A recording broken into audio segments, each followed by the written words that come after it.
Okay. Hi again, everyone. This is Sean doing the Anodyne Let's Play, and this is part 10, which we're almost a little over halfway, maybe through the post-game. Hello, Walnut Con.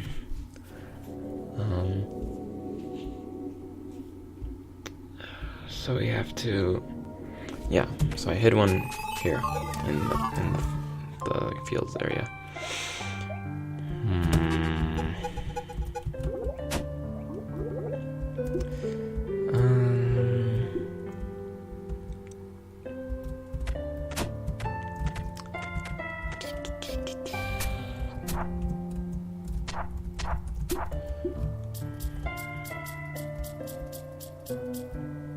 Wow, that's unfortunate. Wait, but we have the swap.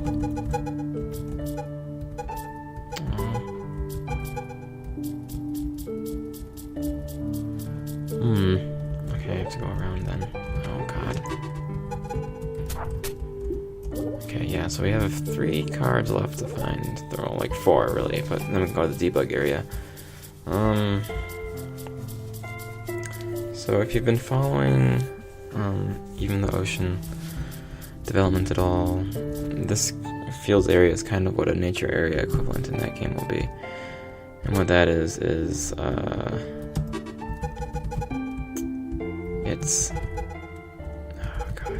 an area that doesn't have one set path through it, and is kind of more focused on exploration and the excitingness of that, I suppose, versus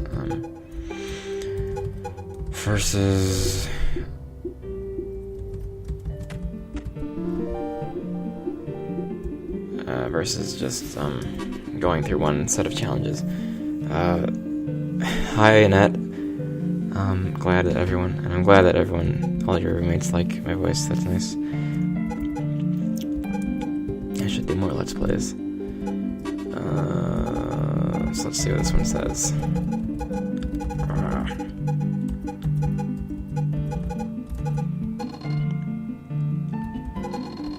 Oh no, this one.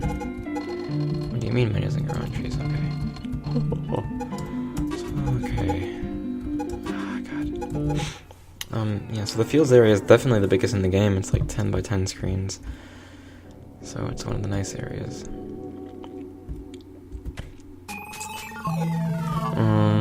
Yeah. And so I guess,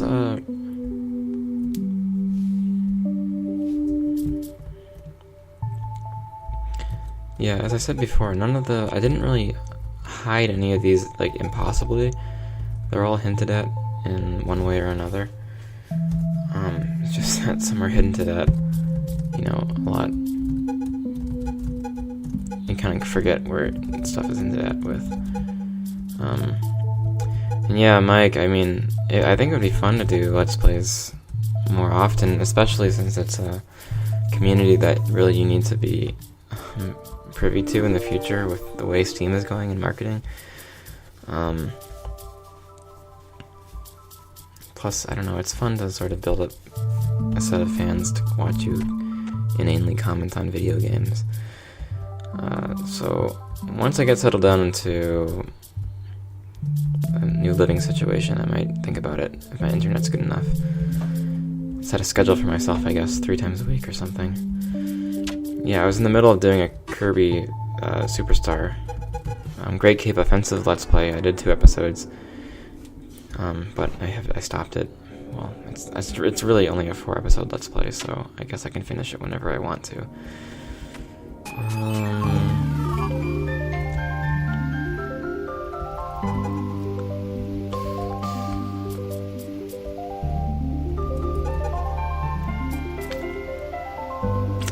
But John is doing like a Mega Man Let's Play, Mega Man 9, so I haven't really watched episodes of it, only like part of one, because I don't know, I don't have 30 minutes to watch stuff very often.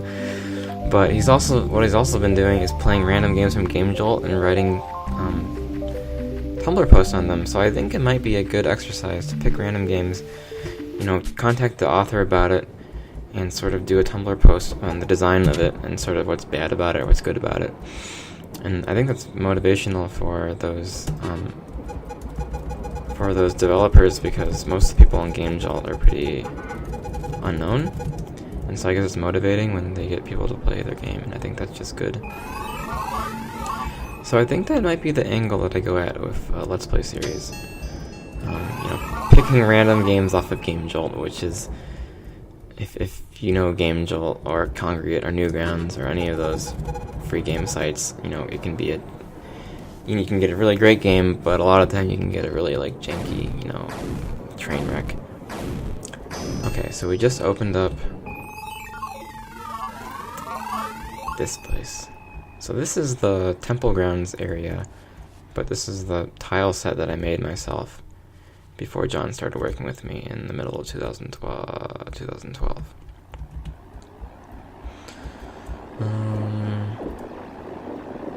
Kind of this mysterious little door thing.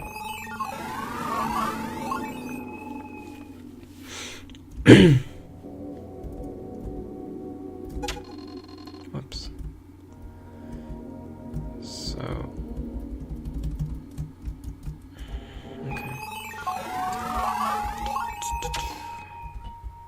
Yeah, so you can't use the swap in the debug area. So I guess this is a good point to talk about the debug area inside of this video.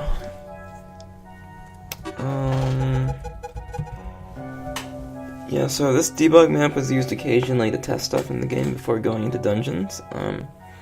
The way the game was made was using this external editor to place all the stuff in, and you have to recompile the game, so a much slower development process than even the Ocean.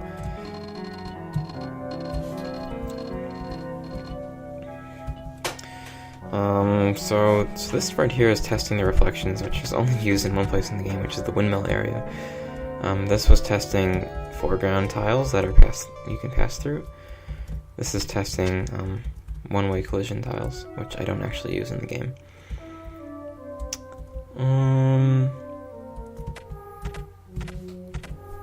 This is some weird thing I did for fun. If you jump enough times, it opens with the gate, and you can get a little black thing that doesn't do anything. How many times am I supposed to fucking jump?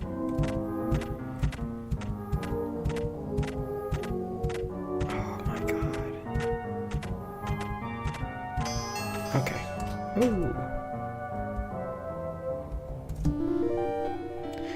So that's one of the hidden items that doesn't do anything.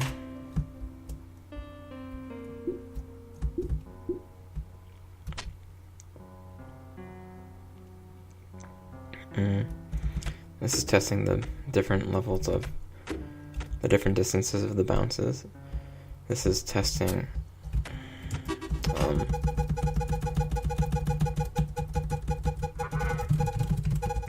the speed boosters.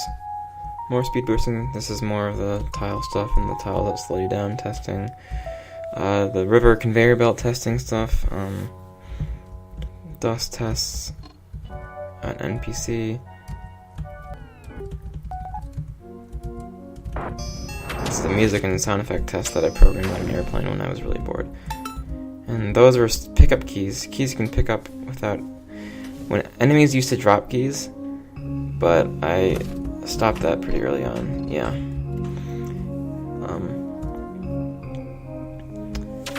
Right, so...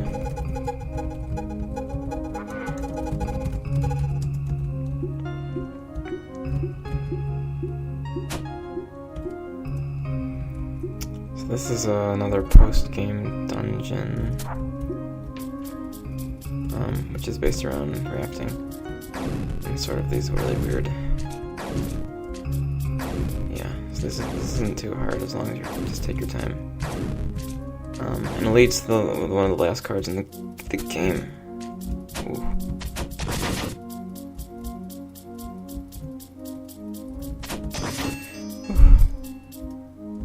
Seriously? This is terrible.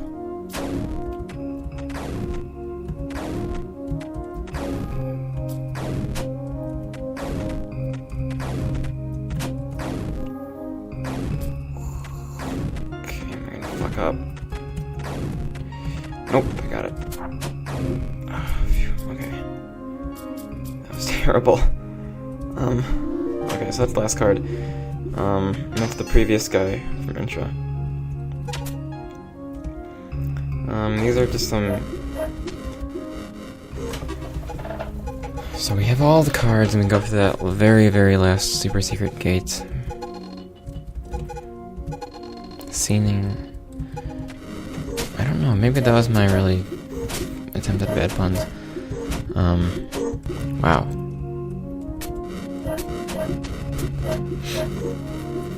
This is just not going well.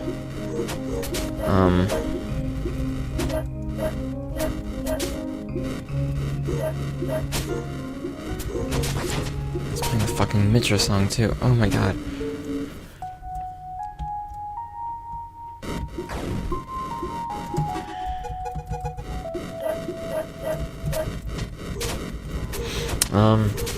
So if you've played this far in the game, these areas, I was actually trying to make a final, like, extra mini dungeon, but I got lazy and I didn't finish it, which is why there's so many of these, like, just awkward empty rooms. Yeah, so it just ends, like, right here, and everything's empty. This is the cliche, put yourself in the game. And that's me. That's my head.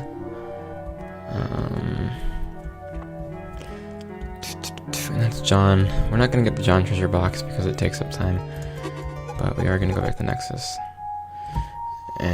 Or we're not gonna go back to Nexus.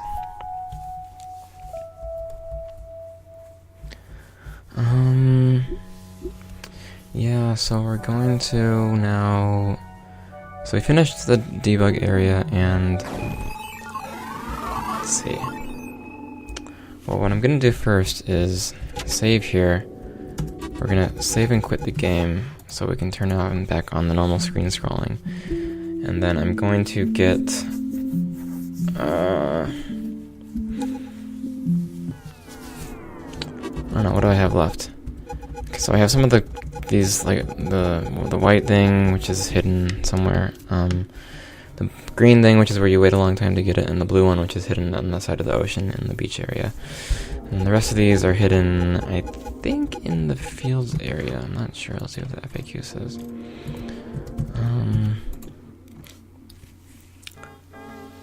Okay, so one's hidden in the beach area, one's... Okay, 2 lake areas. Lake area. And then, John's face. So we're not going to bother finishing that. So this is the end of Anodyne. Wow, why can't I do this? Oh, I can't, I am doing it.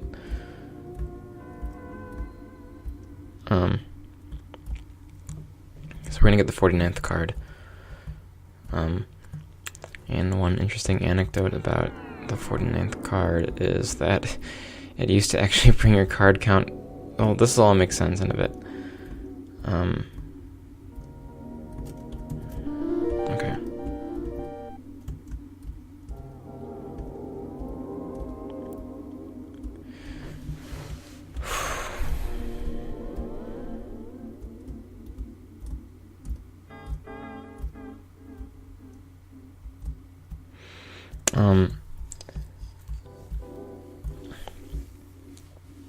So the game... So as you'll see, we're gonna go through this last 49 card gate in a second.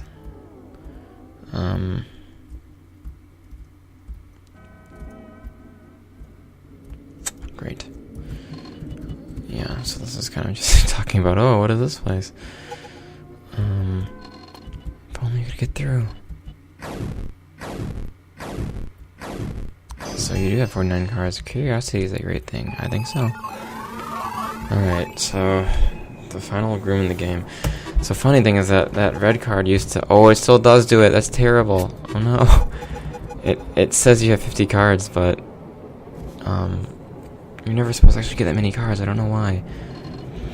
But anyways, the store never opens, and it doesn't go anywhere. It actually just goes to somewhere else, but... So we can read this final email together. The computer terminal has an email open.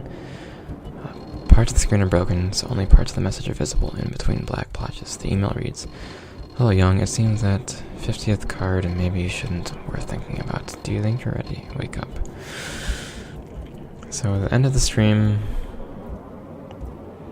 So that's it. That's the end of the game. And the final text, I thought it was just an end for Young as in terms of waking up. So, you know, like sometimes people, or anyone really, everyone sort of likes to overthink a problem or overthink their future actions. And it's kind of like Young is doing that and just getting Young to wake up and actually go out and do the things that Young learned through the game. Some people interpret it as telling the player to wake up and stop wasting their time playing the game, which I think is really condescending and mean, and I would never want to say that. But I guess it's something about the player when they do that, because then it's, you know, sometimes things on people's minds, you know, don't really come to their consciousness until they kind of experience it in some sort of like mode of artwork, I guess. Yeah, so the game is a dream. So that's it. That's the end of the Let's Play, the entire Anodyne experience. If you have any questions, feel free to ask. I'll stick around for a few minutes.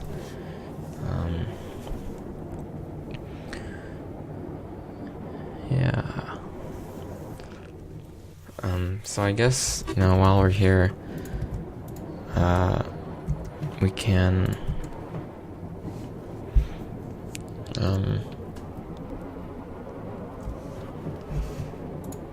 yeah, I'll just wait around a bit and we can just fuck around with the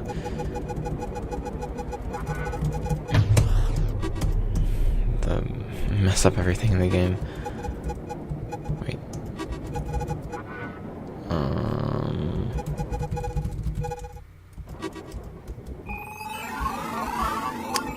Oh. Wow, that is really bizarre. What the fuck?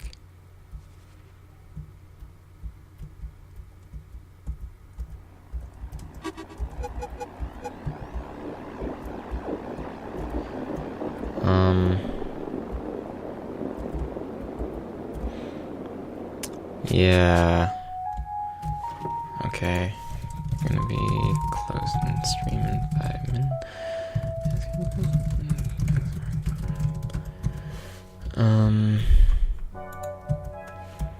Yeah, so that's a weird thing where, oh, I'm so tired. Thank God this is only an hour.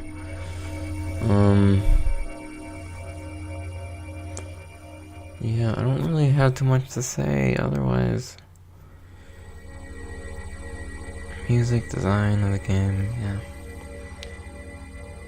So I'll just walk around a bit.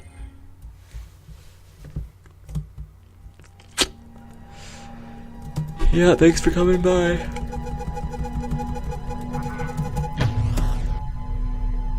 I will see you guys. Whoa.